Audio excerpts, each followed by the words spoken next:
haddaba dad baa dee qolkii hurdada imka miidiyihii u soo raray waxaad arkaysaa inan barooranaysa oo meel miidiya soo fadhiisanaysaa nin waraysanaya oo halkaa ugu heesaya inantii oo marba hees yar u qaadaya magaran maxaad kula talin lahayd dhalinyarada horta malaha dhalinyarada waxay ku qurux badnayduun markaan imika ismeelayo inaad la taliso inaan la taliyo laakiinse intaan ka garanayo horta dee halkeen kala talinaya hodanay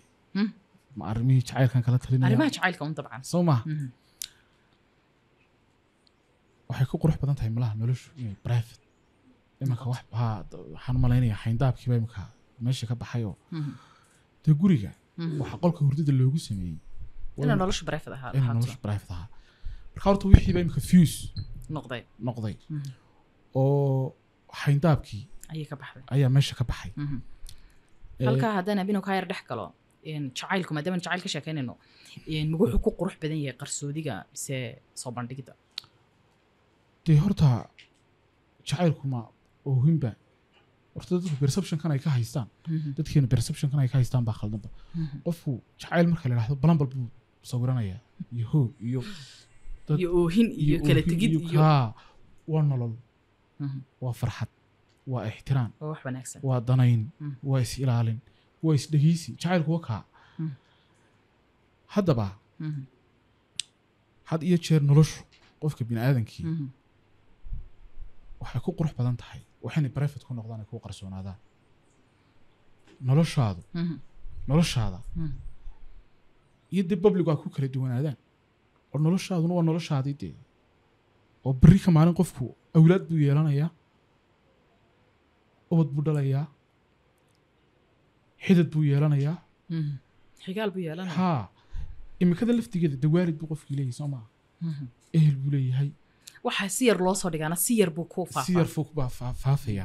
hadalaad iska tiriba waxaa laga yaabaa inuu waalidkaa ka nixiyo hooyada haddii kaa naxdo wax ka foolxun ma jirto hugdaa soo gaadhaysaaba dee habaarka ugu filanba marka dhalinyarada imika fiisku meel walba la galay waxaan kula talinayaa in nolosha ixtiraamkii quruxda ku soo celiyaan oo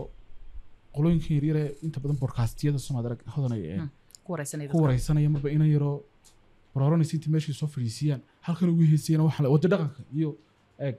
ixtiraam baashaynu ku darno oo xishoodka yaan laga tegin haa oo qofkani haddii waxaa taa dhaawacay oo depression ku furan yahay diyaan lagaga faa'iidaysan fuse haa waxaa laga yaabaa qofkan ooyay inay ka dhab tahayba beri laga yaaba markuu xaaladan ku jiro inuu ka baxoba marxaladan ka baxo inay dhibaato kale ku keento marka la yidhaahdo bal ilmihiisii siduu ula tirsan hadha ula doodi karaa yeelka haddii qofkaasi beri ka maalin ama wuxuu nagu celin karaa haa qofkaasi beri ka maalin haddii inanta imika ooyaysa haddii beri ka maalin carruur dhasho